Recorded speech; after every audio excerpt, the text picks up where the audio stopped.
The stagecoach rattled violently as it approached Willow Creek, throwing Prudence Campbell against the hard wooden seat. Beneath her gloves, her scarred hands throbbed with each jolt of the carriage, a painful reminder of the fire that had not only claimed her family home in Boston, but had marked her forever. At 22, she was traveling to meet her soon-to-be husband, a cattle rancher who had placed an advertisement for a bride in the Eastern papers. His letters had painted him as a kind, hard-working man named Samuel Ingram, a man who knew nothing of her disfigurement. The year was 1878, and the West represented both escape and possibility for Prudence. 3 years had passed since the tragic night when she'd awakened to flames consuming her childhood home. She had managed to rescue her younger siblings, but the burning debris that had fallen on her as she made her final escape had left her with scars across her hands, arms, and the right side of her neck, extending slightly onto her cheek. "First time out west, miss?" The elderly woman sitting across from her smiled kindly, her eyes briefly flicking to the high collar Prudence wore even in the stifling heat. "Yes, madam." Prudence nodded, tugging self-consciously at her gloves. "I'm to be married." The woman's eyes widened with interest. "A mail order bride. How exciting. My niece did the same last year. Found herself a fine blacksmith in Colorado Territory." Prudence forced a smile, trying to ignore the knot of anxiety tightening in her stomach. Samuel's letters had described Willow Creek as a growing town with opportunities for those willing to work hard. His ranch, the Double I, was reportedly one of the most prosperous in the territory. But would his appreciation for hard work extend to accepting a wife whose appearance might cause others to stare? As the stagecoach rolled into town, Prudence pressed her face to the dust-streaked window. Willow Creek was smaller than she'd imagined, a single main street lined with wooden buildings, a church spire rising above the dusty landscape, and beyond, the endless expanse of the Wyoming Territory. The coach lurched to a stop outside the town's only hotel. Prudence gathered her belongings, one carpetbag containing all she had left in the world. She had informed Samuel she would arrive today, and they were to meet at noon at the hotel restaurant. "Miss Campbell." The driver called her name as he opened the door. "Someone's here for you." Heart pounding, Prudence stepped down from the coach. A tall man stood waiting, his broad shoulders filling out a simple cotton shirt, his face shadowed by a wide-brimmed hat. He removed it as she approached, revealing sun-bronzed features and eyes the color of the summer sky. "Miss Campbell." His deep voice carried across the distance between them. "I'm Samuel Ingram." He wasn't what she'd expected. His letters had suggested someone older, more settled. This man couldn't be more than 30, with a strong jawline dusted with stubble and a direct gaze that seemed to look right through her carefully constructed facade. "Mr. Ingram." She extended her gloved hand, which he took gently. "It's a pleasure to finally meet you." "The pleasure's mine." His eyes moved briefly to her high collar and gloves despite the warm day, but he made no comment. "I imagine you're tired from your journey. I've arranged a room for you at the hotel. We can speak more over dinner, if that suits you." Prudence appreciated his consideration. "That would be fine, thank you. My ranch is about an hour's ride from town. I thought we might be married tomorrow, by Pastor Wilson, if you're agreeable. Then I can take you home to the Double I." The directness startled her. In Boston, courtships often lasted months or years. But this was the arrangement she had agreed to, wasn't it? A practical union between strangers. "That would be suitable," she replied, trying to keep her voice steady. Samuel nodded, his expression unreadable. "I'll have your bag taken up. The dining room serves dinner at 6. He paused, seeming to want to say more, but instead placed his hat back on his head. "Until then, Miss Campbell." Prudence watched him stride away, his long legs carrying him quickly down the dusty street. She couldn't help wondering if she had made a terrible mistake. The hotel room was small but clean, with a narrow bed and a washstand. Prudence unpacked her few belongings and spent the afternoon resting and preparing for dinner. At 5:30, she changed into her best dress, a deep blue that brought out the color in her eyes, and carefully arranged her dark brown hair to fall slightly over the right side of her face. Samuel was waiting in the dining room when she arrived. He stood as she approached, pulling out her chair with unexpected gallantry. "You look lovely," he said simply as she sat down. "Thank you." Prudence kept her gloved hands in her lap. "Your town is charming. It's growing." We've got almost 500 souls now. Pride tinged his voice. When I first arrived 10 years ago, there wasn't much more than a trading post and saloon. You've been here that long? She was genuinely curious. Samuel nodded. Came west after the war with nothing but my horse and saddle. Worked as a hand on various ranches until I could buy my own piece of land. His eyes met hers. It's not an easy life, Miss Campbell, but it's a good one. Please, call me Prudence. She smiled slightly. If we're to be married tomorrow, formalities seem unnecessary. A hint of a smile touched his lips. Prudence, then. The waitress brought their food-hearty beef stew and freshly baked bread, and they ate in companionable silence for a few moments. Your letters mentioned you were from Boston, Samuel said eventually. What brings a city woman to Wyoming territory? Prudence carefully set down her spoon. My parents passed away 3 years ago. My younger siblings are being raised by our aunt and uncle, but they couldn't accommodate me as well. It wasn't the whole truth, but it wasn't entirely a lie either. Samuel studied her face. I'm sorry for your loss. Family's important. Yes, it is. She hesitated, then added, Mr. Ingram, Samuel, I feel I should be honest with you before our wedding. If you're having second thoughts, I understand, he interrupted, his tone matter of fact. This arrangement isn't for everyone. No, that's not it. Prudence took a deep breath. There's something you should know about me. Something I didn't mention in my letters. Samuel's expression grew serious. Go on. Her courage faltered. Not here, not in this public dining room where other patrons might overhear. Perhaps we could speak privately after dinner? He nodded, respecting her request, and they finished their meal with conversation about the ranch and the coming seasons. Samuel described his herd of cattle, the crops he grew, and the small but comfortable house he had built with his own hands. Afterward, they stepped onto the hotel's small veranda where a bench offered some privacy in the gathering dusk. What did you want to tell me? Samuel asked quietly. Prudence clasped her hands tightly together. The fire that claimed my parents also left me with scars. She reached up and slowly pulled her collar aside, revealing the mottled skin on her neck. My hands and arms bear similar marks. I understand if this changes things between us. Samuel's face remained impassive, his eyes fixed on the revealed scars. The seconds stretched painfully. Does it hurt still? He finally asked. The question surprised her. Sometimes, when the weather changes. He nodded slowly. Is that why you didn't mention it in your letters? Yes. Prudence straightened her spine. I feared you might withdraw your offer if you knew. I see. His voice was neutral. May I see your hands? Hesitantly, Prudence removed her right glove, revealing the web of scars across her palm and up her wrist, disappearing under her sleeve. Samuel reached out, then paused. May I? When she nodded, he gently took her scarred hand in his calloused one, examining the damaged skin with a critical eye. His touch was neither repulsed nor overly gentle, just matter of fact. The fire that did this, you were saving your siblings? How did you know? She asked, startled. You said they survived. Someone had to get them out. He released her hand and met her eyes directly. Does it matter to you that I'm not repulsed? Prudence blinked rapidly, fighting unexpected tears. Of course it matters. Good. Samuel stood, towering over her.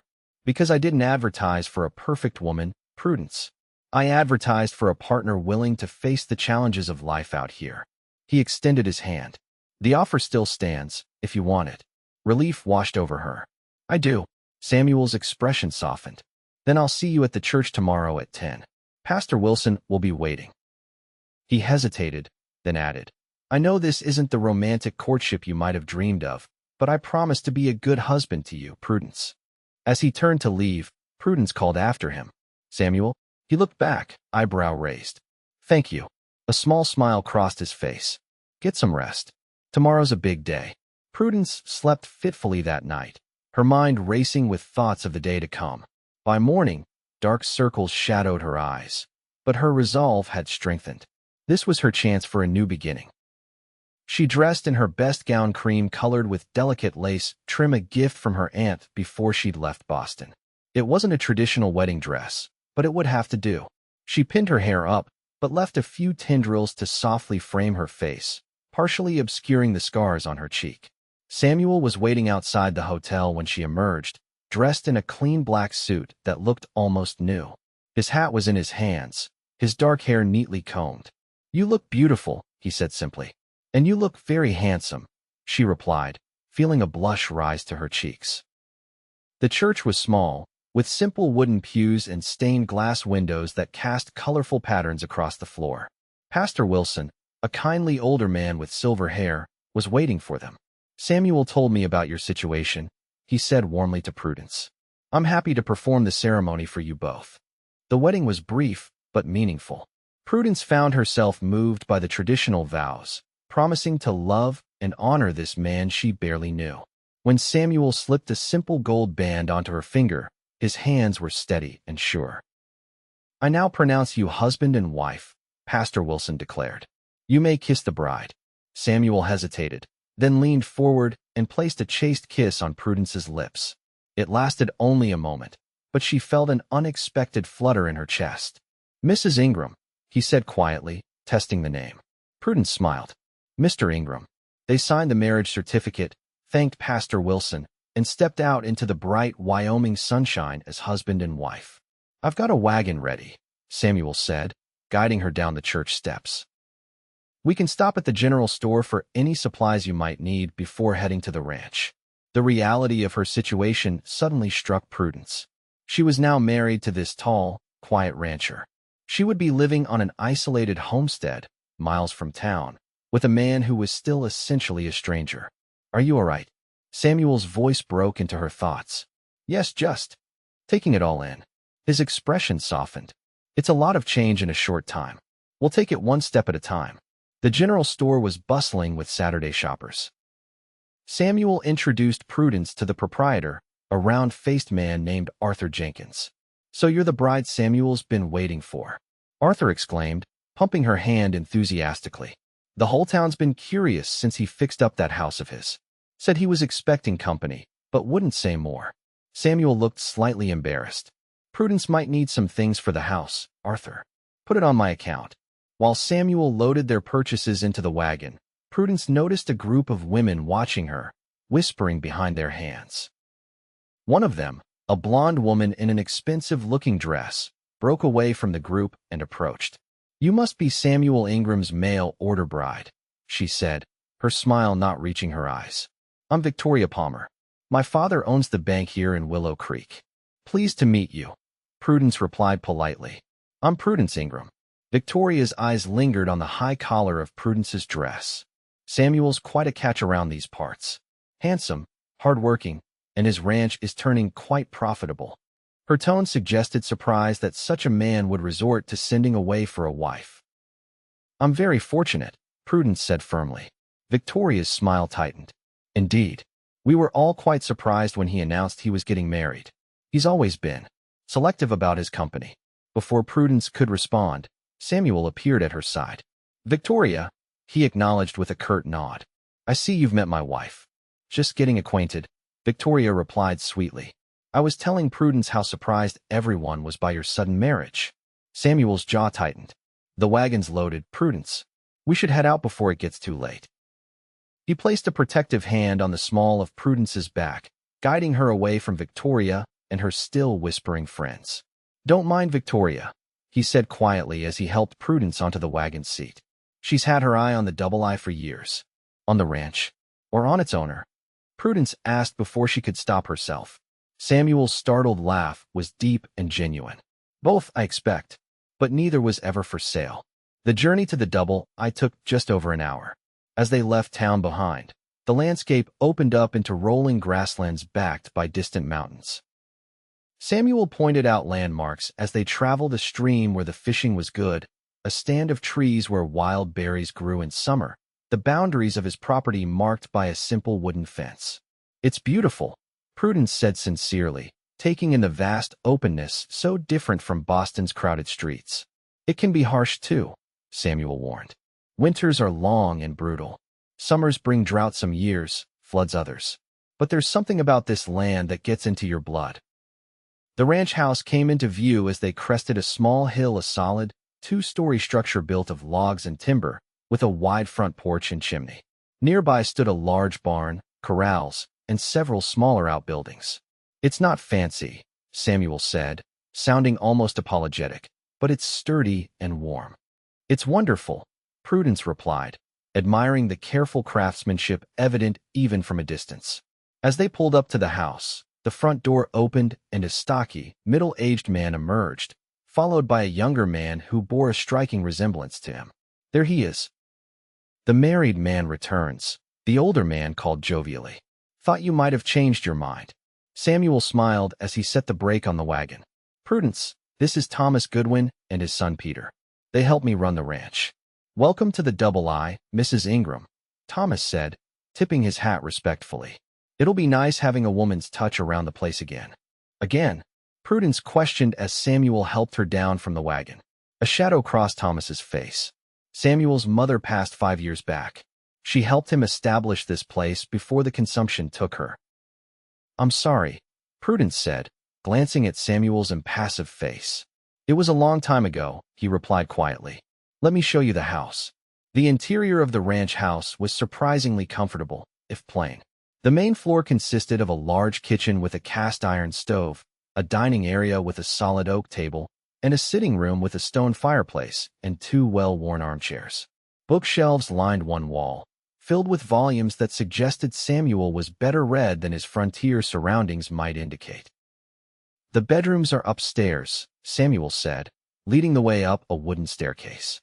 There are 2 mine and, well, ours now, I suppose, and a smaller one. I thought you might want to use that as your personal space, for your things or whatever you might need. The consideration touched Prudence. Thank you. The master bedroom was large, dominated by a bed with a handmade quilt. A dresser, washstand, and small writing desk completed the furnishings. I made most of the furniture, Samuel explained, noticing her examination. During the winter months, there's time for such things. You're very skilled, Prudence said, genuinely impressed by the craftsmanship.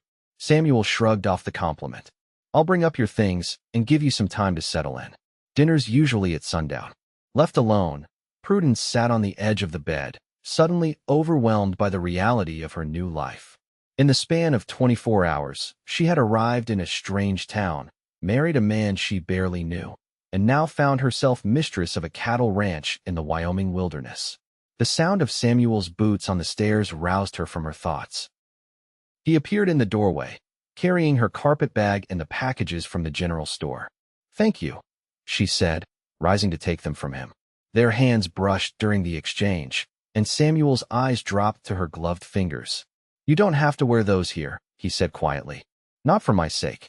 Prudence hesitated, then slowly removed her gloves, revealing her scarred hands fully for the first time in his presence. She fought the urge to hide them in the folds of her skirt. Samuel studied them for a moment, then simply nodded. I'll leave you to rest. There's water in the pitcher if you want to freshen up. As he turned to go, Prudence called after him. Samuel, he paused in the doorway. Thank you for not making an issue of my scars. He looked back at her, his expression softening slightly. We all have scars, Prudence. Some are just more visible than others. With that enigmatic statement, he left, closing the door quietly behind him. Dinner that evening was a simple but hearty affair of beef stew, fresh bread, and apple pie that Thomas proudly announced he had baked himself. Man can't live on meat alone, he explained with a wink at Prudence. Not that Samuel hasn't tried. Samuel's lips quirked in a half-smile. Thomas thinks I'd starve without him. And wouldn't you? Thomas challenged good-naturedly. I managed before you showed up, Samuel retorted. Barely. Thomas turned to Prudence. Found him living on coffee and jerky when I first hired on. Man could rope a steer at 50 paces, but couldn't fry an egg to save his life. Prudence laughed, charmed by the easy camaraderie between the men. Well, I'm a fair cook myself. Perhaps between us, we can ensure he's properly fed. A woman after my own heart, Thomas declared. Samuel, you'd better hold on to this one. A faint color touched Samuel's cheeks. I intend to. After dinner, Thomas and Peter retired to their cabin near the barn, leaving the newlyweds alone. Samuel built a fire in the sitting room fireplace, then settled into one of the armchairs with a book. Prudence sat in the other, unsure what to say or do in this strange new domestic arrangement. There are books, if you'd like to read, Samuel offered, gesturing to the shelves. Or if you're tired, don't feel you need to stay up on my account. I think I'll read for a bit, Prudence decided, selecting a volume of poetry from the shelf. They sat in companionable silence for nearly an hour, the only sounds the crackling of the fire and the occasional turning of pages. It was unexpectedly peaceful. Finally, Samuel closed his book and stood. It's getting late. I'll show you to the washroom so you can prepare for bed. The washroom was a small chamber off the kitchen, containing a large copper tub and a pump that brought water directly into the house, a luxury Prudence hadn't expected to find on a frontier ranch. The stove keeps water hot, Samuel explained. If you want a bath, just let me know, and I can prepare it for you. Thank you, Prudence said, touched by his consideration. When she returned to the bedroom, she found Samuel placing extra blankets at the foot of the bed. Nights can get cold, he explained. An awkward silence fell between them as they both contemplated the sleeping arrangements. Prudence clutched her nightgown, unsure how to proceed with this stranger who was now her husband. Samuel seemed to sense her discomfort. I'll sleep in the other room tonight, he said quietly. Give you time to adjust. Relief and something like disappointment mingled in Prudence's chest. Are you sure? This is your bed, and we are married. Marriage is more than sharing a bed, Samuel replied. We've got time to figure things out. He collected a pillow and one of the blankets.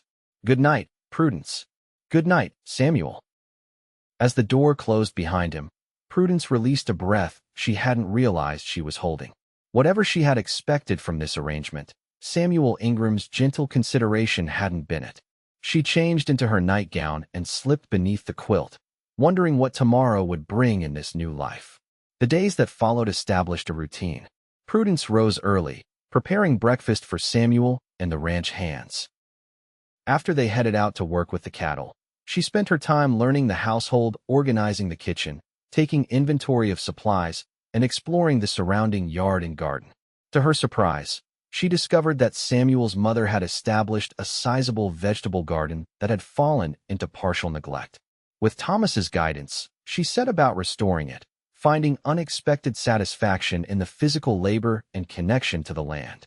Samuel returned each evening, dusty and tired but unfailingly courteous. They shared meals and quiet evenings, gradually learning about each other through small, everyday interactions rather than grand revelations. She discovered that Samuel had fought for the Union in the war, though he spoke little of those experiences. He'd traveled extensively throughout the West before settling in Wyoming, working as a cowhand, scout, and briefly as a deputy sheriff in a mining town. In turn, she told him about growing up in Boston, her education at a girls' school where she'd excelled at literature and mathematics, and her family before the fire.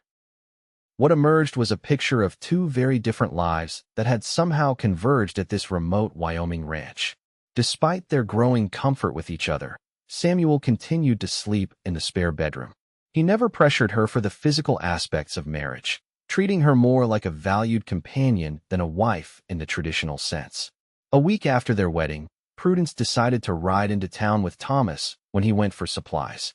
She wanted to mail letters to her siblings and aunt, and to select fabric for new curtains. Mrs. Ingram. Arthur Jenkins greeted her enthusiastically as she entered the general store. How are you settling in at the Double I? Very well, thank you, Prudence replied with a smile. I'm hoping you have some calico for curtains. As Arthur showed her the available fabrics, the bell above the door jingled. Victoria Palmer entered, accompanied by a tall, mustached man in an expensive suit. Why, Mrs. Ingram, Victoria said with exaggerated surprise. How lovely to see you in town. Has Samuel finally let you off the ranch? Prudence kept her expression pleasant. I wanted to select some fabrics for our home. Samuel has been nothing but considerate of my wishes.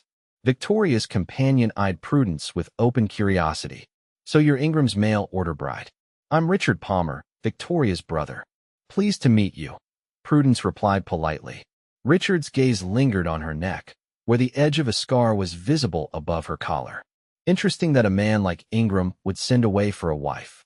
Plenty of eligible women right here in Willow Creek. Pretty words, but I wonder what Samuel Ingram really thinks when he looks at those scars. He thinks she's the bravest woman he's ever met. Samuel's voice cut through the tension as he stepped through the doorway, his expression thunderous as he moved to Prudence's side. "Samuel," Victoria exclaimed, "we were just getting acquainted with your bride." "I heard." Samuel's voice was cold. "And I don't appreciate your brother's comments." Richard raised his hands in a placating gesture. "No offense intended, Ingram." "Ingram," he said stiffly. "I spoke out of turn." "See that it doesn't happen again," Samuel said, his voice still hard. Victoria pulled at her brother's arm. "We should go, Richard. Father's waiting." As they left, she cast a venomous glance back at Prudence. Once they were gone, Samuel turned to Prudence, his anger fading to concern. "Are you all right?" "I'm fine," she assured him, touched by his defense but embarrassed by the scene. Arthur Jenkins hurried over. "I'm so sorry about that, Mrs. Ingram. The Palmers think they own this town because their father has money." "It's not your fault, Mr. Jenkins," Prudence said. Samuel placed his hand gently on the small of her back. "Let's finish your shopping and head home." The ride back to the ranch was mostly silent. Prudence could feel the tension still radiating from Samuel, his hands gripping the reins more tightly than necessary. "You didn't need to defend me," she finally said. "I've dealt with worse than Richard Palmer." Samuel glanced at her. "You shouldn't have to deal with it at all." "Maybe not, but it's been my reality since the fire." Prudence sighed. "People see the scars first." "What do you see?" The question slipped out before she could stop it. "I see someone brave enough to travel across the country to marry a stranger. Someone who handles Victoria Palmer with more grace than I could manage." His lips quirked in a half-smile. "Someone who's bringing my mother's garden back to life." Warmth spread through Prudence's chest at his words. "Thank you." They rode the rest of the way in companionable silence, something subtle shifting between them. That night after dinner, as they sat by the fire, Samuel closed his book and turned to face her. "I'd like to ask you something, but I don't want to overstep." Prudence set aside her own reading. "What is it? Would you tell me about the fire?" "Not for curiosity's sake, but because it's part of who you are, and I'd like to understand." Prudence took a deep breath, surprised by the request but touched by the sincerity behind it. "It was March, 3 years ago. I woke to the smell of smoke." She described that terrible night, the frantic search for her siblings through smoke-filled hallways, carrying her 8-year-old sister down the burning staircase, returning for her 10-year-old brother despite the growing danger, the final desperate escape as flaming debris fell around them. "The doctor said it was a miracle I didn't lose the use of my hands," she concluded, staring down at her scarred palms. "But sometimes the looks and whispers hurt more than the burns ever did." Samuel had listened without interruption, his face solemn. "I think," Prudence said softly, "that I would like it if you slept in our room tonight." Samuel's eyes searched hers. "Are you certain?" "I am." That night, as they lay together in the darkness of their bedroom, Samuel's fingers traced the scars on her arm with gentle curiosity. "Do they still hurt?" he asked, his voice low in the darkness. "Sometimes they ache when the weather changes," Prudence admitted. "The doctor said that might never go away." Samuel's hand stilled on her arm. "Richard Palmer had no right to mock your scars." Prudence tensed slightly. "It's happened before." Prudence felt tears spring to her eyes at his words. Without thinking, she guided his hand to the scars on her neck that she had kept hidden for so long. Samuel's touch was reverent as he traced the damaged skin, followed by the press of his lips against the marks. "Every one of them," he repeated, his voice husky. That night marked a turning point in their marriage. The physical intimacy they shared broke down the last barriers between them, transforming their arrangement of convenience into something deeper and more meaningful. Prudence wore a new dress she had sewn herself, still modest, but with a lower neckline that left some of her scars visible. "Are you sure?" Samuel asked as they prepared to leave the ranch. "You don't have to prove anything to anyone." "I'm sure," Prudence replied, lifting her chin. "These scars are part of who I am. I won't hide anymore." The town square was decorated with bunting and flags. A band played lively tunes, and tables groaned under the weight of potluck offerings from the community. As Samuel and Prudence arrived, heads turned and whispers followed. Samuel's arm tightened protectively around her waist. "We can leave if you're uncomfortable." "No," Prudence said firmly. "I'm Mrs. Samuel Ingram, and this is my town too." Pastor Wilson was the first to approach them, his wife at his side. "Prudence, Samuel. Wonderful to see you both." "Prudence, you look lovely today." His genuine warmth broke the ice, and soon others came to greet them. Arthur Jenkins introduced his wife and daughters. Thomas and Peter Goodwin joined them, bringing plates of food and easy conversation. Victoria hesitated, then said in a lower voice, "I want to apologize for my brother's behavior in the store. It was inexcusable." The unexpected apology caught Prudence off guard. "Thank you for saying that." Victoria glanced towards Samuel, who was deep in conversation with Thomas across the room. "He never looked at me the way he looks at you. I thought it was because he wasn't interested in marriage at all." She smiled ruefully. "Now I understand, he was just waiting for the right person. I look at you and see the woman who brought life back to a house that was just a building before. I see someone who faces down gossips and bullies with more dignity than they deserve." His voice dropped lower. "I see the woman I've grown to love." Prudence's breath caught. Though their relationship had deepened over the months, neither had spoken of love before this moment. "I love you too," she whispered. "I didn't expect to when I stepped off that stagecoach, but I do." Samuel smiled and leaned forward to kiss her, there beneath the vast Wyoming sky. As summer turned to fall, the work on the ranch intensified. The cattle needed to be rounded up, counted, and prepared for winter. Samuel spent long days in the saddle, often returning after dark, exhausted but satisfied with the progress. Prudence had her own preparations to make. She preserved the bounty from her garden, canning vegetables and fruits for the winter months ahead. She sewed heavier curtains for the windows and added quilts to their bed. And she harbored a secret one she had yet to share with Samuel. It was nearly October when she finally found the right moment. Samuel had just returned from a 3-day cattle drive to a neighboring ranch, tired but pleased with the business he'd concluded. After dinner, they sat together on the porch swing, watching the sunset paint the distant mountains with golden light. "I have something to tell you," Prudence said, her voice both nervous and excited. Samuel turned to look at her, concern crossing his features. "Is something wrong?" "No," she smiled, taking his hand and placing it on her still flat stomach. "Something's very right." Samuel's eyes widened as understanding dawned. We're going to have a baby," Prudence confirmed. "In the spring." For a moment, Samuel seemed frozen, his hand still resting on her abdomen. Then, to her surprise, his eyes filled with tears. "A baby," he whispered, his voice thick with emotion. "Our baby." He pulled her into his arms, holding her as if she were made of precious glass. "Are you happy about this?" he asked against her hair. "Very happy," Prudence assured him. "A little frightened, too." "That makes 2 of us," Samuel admitted with a shaky laugh. "I don't know the first thing about being a father." "And I have much to learn about being a mother," Prudence said.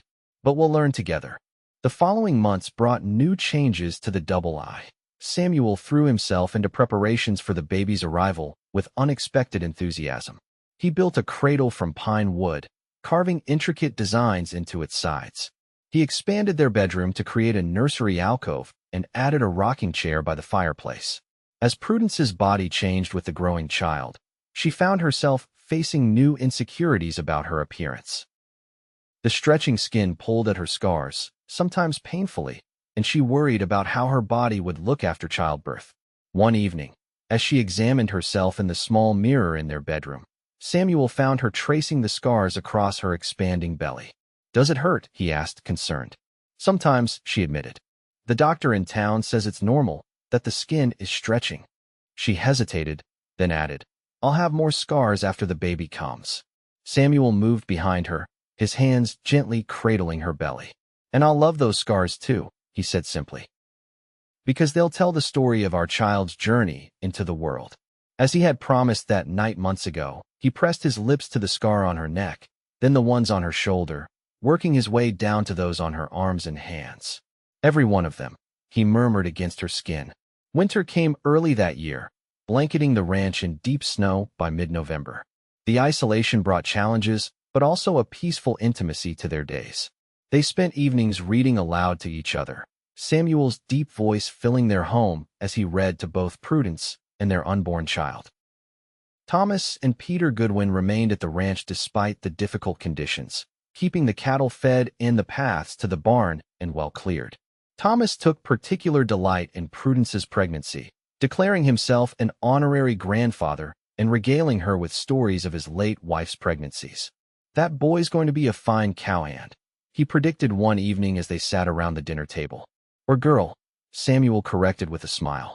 "Could be a daughter." Thomas looked surprised but pleased by Samuel's response. "Well now, a little girl would be just fine too. Liven up this place something proper." As her pregnancy progressed, Prudence found herself thinking more about her family back east. She had maintained correspondence with her aunt and siblings, but the letters took weeks to arrive. She missed them, especially as the birth of her own child approached. "I wish they could meet the baby," she confided to Samuel one snowy evening. "Sarah and James would be so excited to be an aunt and uncle." Samuel was quiet for a moment, then said carefully, "We could invite them to visit when the weather improves, or even to stay, if they wanted to." "And your stubbornness," Prudence replied wearily, took her time making an appearance. They named her Eleanor Grace Ingram, Eleanor after Samuel's mother, and Grace for what they had found in each other. As spring turned to summer, the double-eye blossomed with new life and new possibilities. Prudence's siblings arrived for an extended visit, filling the ranch house with youthful energy and laughter. 14-year-old Sarah took to ranch life with unexpected enthusiasm, while 12-year-old James followed Samuel around like a shadow, eager to learn everything about cattle and horses. "They could stay, you know," Samuel said one evening as they watched the children playing with baby Eleanor on a quilt in the yard. "If they wanted to. There's room enough." Prudence leaned against his shoulder, content in a way she had never imagined possible when she first stepped off that stagecoach a year ago. "I'll talk to Aunt Martha. She's getting older, and the children are a handful. This place could use more family," Samuel said thoughtfully. "It was always too quiet before you came." On their first wedding anniversary, Samuel surprised Prudence with a gift, a new sign for the ranch entrance. Instead of the simple double I that had marked the property for years, it now read Ingram Family Ranch. "Because that's what we are now," he explained as they stood together looking at it, Eleanor asleep in Prudence's arms. "A family." Prudence looked up at the man who had married her sight unseen, who had accepted her scars without reservation, who had promised to kiss every one of them, and had kept that promise in ways both literal and figurative. "I never thought I would find this," she said softly.